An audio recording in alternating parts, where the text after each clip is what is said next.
Ever since I can remember, I've been drawn to the people that take their own path, the outsiders, the people that think differently and see something others cannot. These outsiders commonly emerge as leaders. Welcome to Driving Change, where we go for a ride with business leaders within the tech ecosystem and dig deep into their beliefs, habits, routines, and influences. Today we go on a ride with Chris Smith, CEO and co-founder of Kipsu, and talk about the path from VC to entrepreneur, staying patient, spending time with customers, and using the skill of storytelling.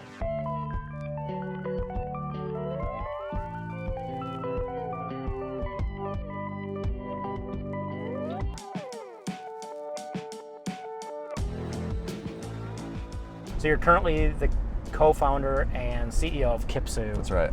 What's Kipsu? So Kipsu is a software as a solution provider, and what we focus on is really helping service organizations connect with their guests more deeply through text messaging and other forms of digital messaging. Okay. And what we discovered when we started the business was that there's a lot of stuff that's trapped in our heads that we don't offer up, either requests that we have or feedback that we want to provide. And what we found was that messaging was a really interesting channel to sort of capture that with and connect with, and really focus on sort of the personal and human side of service. Let's back up a little bit. I want to figure out how you ended up in Minnesota. So let's go back. Where did you grow up? So I'm sort of a citizen of the world, traveled around. Okay. My dad was a corporate migrant, and so we moved around every 4 years. Went to high school in Portland, Oregon, which is where I consider home, and then school in upstate New York, and then I lived in Seattle and the Bay Area before moving back here 13 years ago. What kind of work did you do out in Seattle Bay? Yeah, so I was in the tech industry. Okay. Was a software engineer, and then worked for IBM and their venture capital arm before coming here. And then when I moved here, I went to work for kind of a long-time venture capital fund called Coral, and I was there for 10 years, investing mostly back in the Bay Area, so traveling back there every other week to invest in companies for our investors here. Interesting. What drove you out to Minnesota then? You know, my wife's from here, and usual story, but we started coming out here to visit her parents, and I fell in love with Minneapolis. I think it's especially for my time of life, it's an amazing place to be. And we were just at the time about to start having kids, and thought that it was a great place to come to. Coming out of the venture capital business, people think you're a little bit nuts to leave the Bay Area, which is where all the action in that industry is. Yeah. But tech's happening everywhere, right? It is happening everywhere. Yeah, I actually, kind of looking back on my journey up until now, I have a hard time seeing it any different way. The company that we ended up starting is really perfectly suited to be built here, and I think it would actually been a really difficult business to build in Silicon Valley.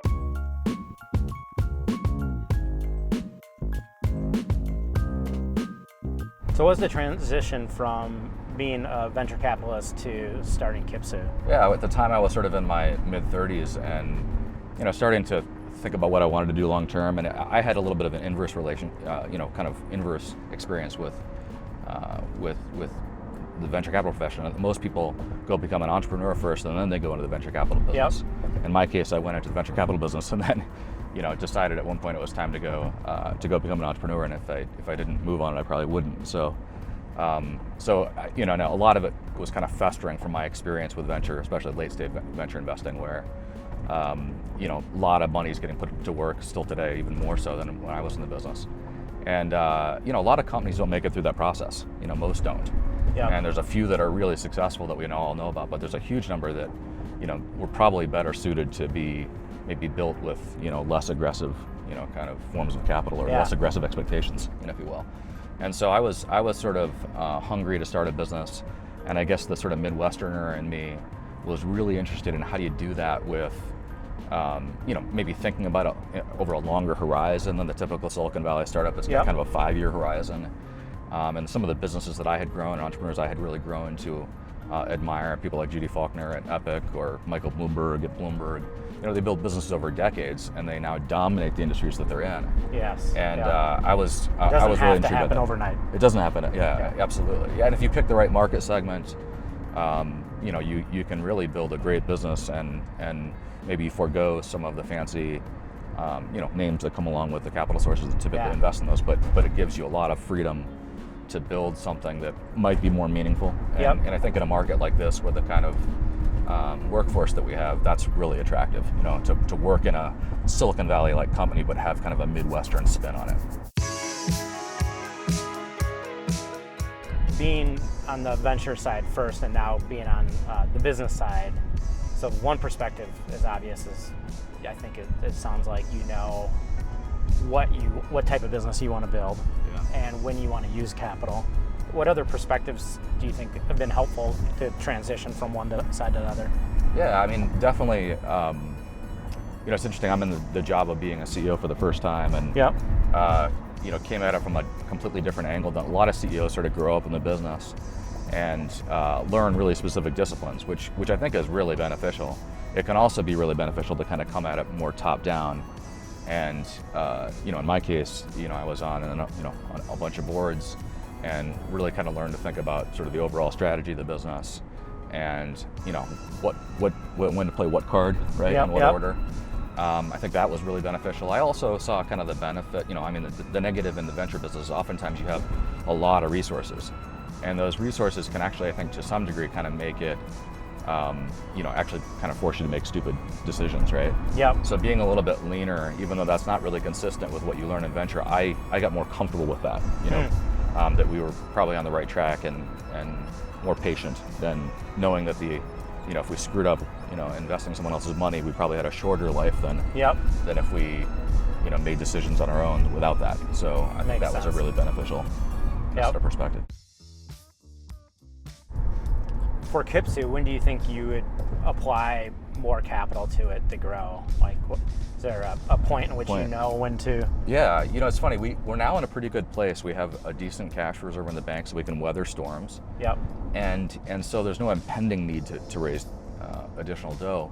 But I think where we would probably think about it in the future is if we're looking at some point as acquiring additional other companies or something like that. And that's not anything on the horizon for us, but we certainly have this kind of long-term perspective that we want to be at this for a while. Yep. And that over time there's going to be a lot of companies that potentially get kind of consolidated into one. So that may be a sort of an opportunity. But outside of that, we feel really good about the relationships we have with our customers. There's a significant sort of install base behind our existing customers to go. Okay. And so we're really just getting started. We're kind of in the first inning of a 9-inning game. So, so no like kind of impending need to necessarily raise capital, and that allows us to be fairly focused on just kind of building the business.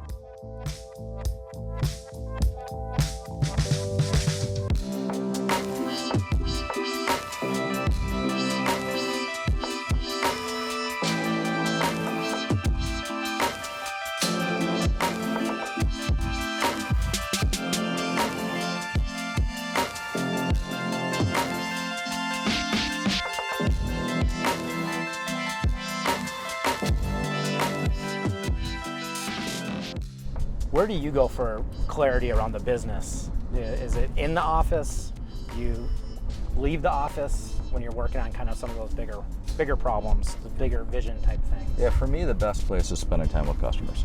Okay. That's where I learn the most. It's what brings clarity around what's important about what we do and what is not important about what we do. Okay. So I try really hard to spend enough time in the field to make sure that I'm in touch with what we're doing. And I think that's when businesses get in trouble, is when they get big enough that their executives get so busy managing the internal stuff that they get disconnected from what they're really selling and what's happening in the market. Yeah. So for me, spending time with our customers, even in just the small things, right? Seeing what they do, how their job is, how it works, I think those make us really credible. It also makes us really understand the problems that we're trying to solve. So, not easy to do these days, but I try to carve out enough time to be really, on top of what our customers are actually doing.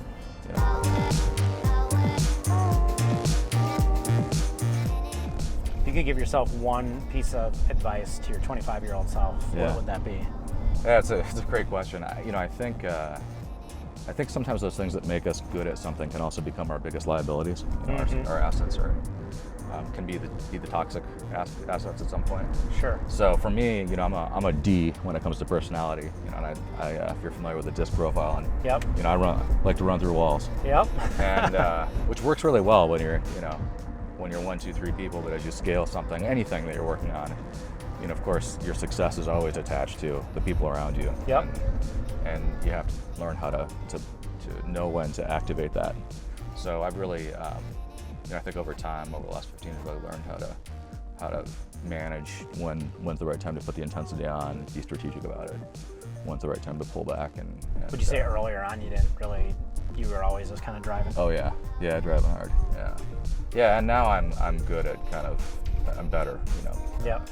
at sort of making sure that I activate that in the right moment in time. It's still a really valuable thing. I think when I look at sort of, the composition of personalities on our executive team, that's in part my role, is to play that guy, but you can't do it all the time, else you burn people out. So it's a key sort of skill as an entrepreneur that can definitely get you in trouble at some point, and so I try to manage that closely.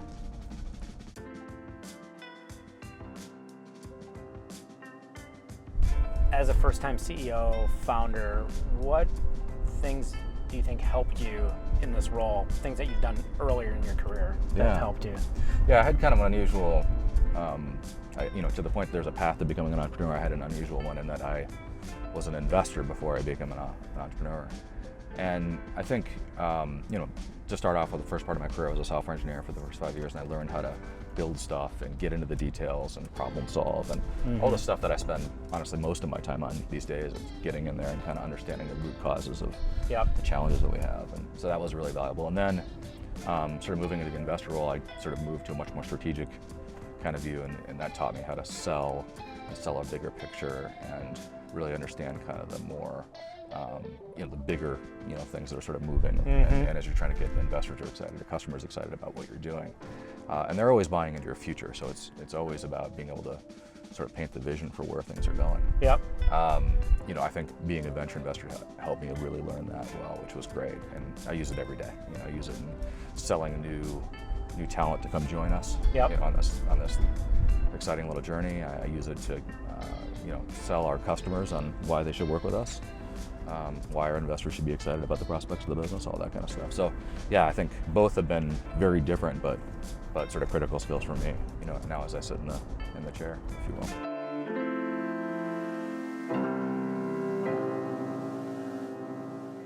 What's one book that you've most often gifted? Yeah, the book I probably reread the most and I give the most is Stephen Covey's 7 Habits. Okay. And I really love how he frames up, we all start from kind of a place of trying to kind of latch onto our own dependence, and then kind of moving out of that into more independence, right? And then as we mature as leaders, really moving into that sort of interdependent state of mind, and how do we embrace and engage and get others excited. And from my perspective, to be a successful leader, you have to, you have to be able to put your interests second and really put yourself in the shoes of those that are doing the real work.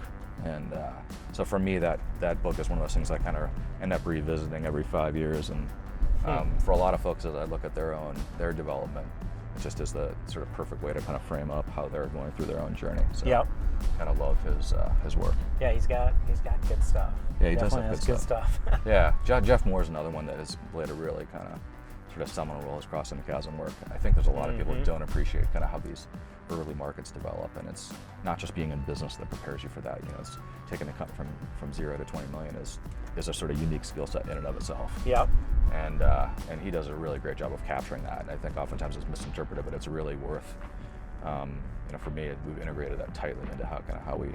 Yeah, some of those books you have to read a few times. You do. Yeah. I notice I'll read it, get great stuff out of it. I'll read it again a couple years later, and I don't remember that even capturing being in that. the book. Yeah. Or now that makes sense in a better light or Totally. a different light. Yeah.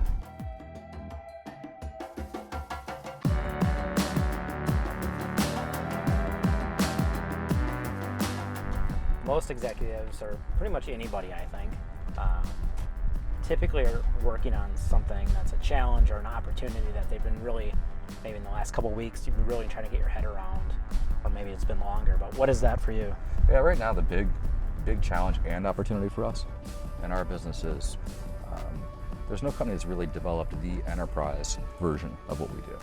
And we're trying to be the first company to sort of get to that point where we can go to a brand at scale and provide all the things that they're looking for, which is a very different sell than when you're selling a widget to a small businesses. Yep. Small business kind of thing.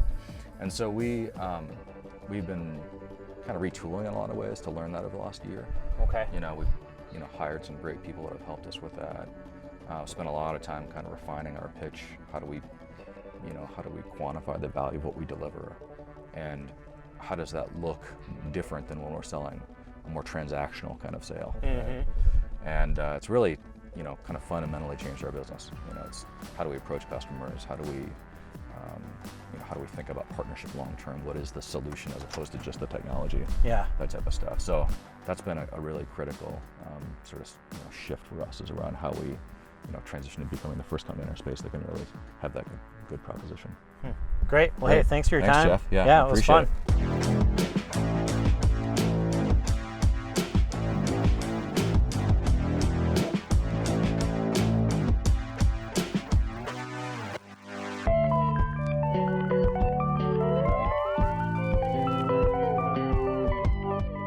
Hey, this is Jeff Martin again. If you go to leadbychange.com, you can see this show and other shows. If you subscribe, you can get early access to new shows and also exclusive content. Thanks for watching.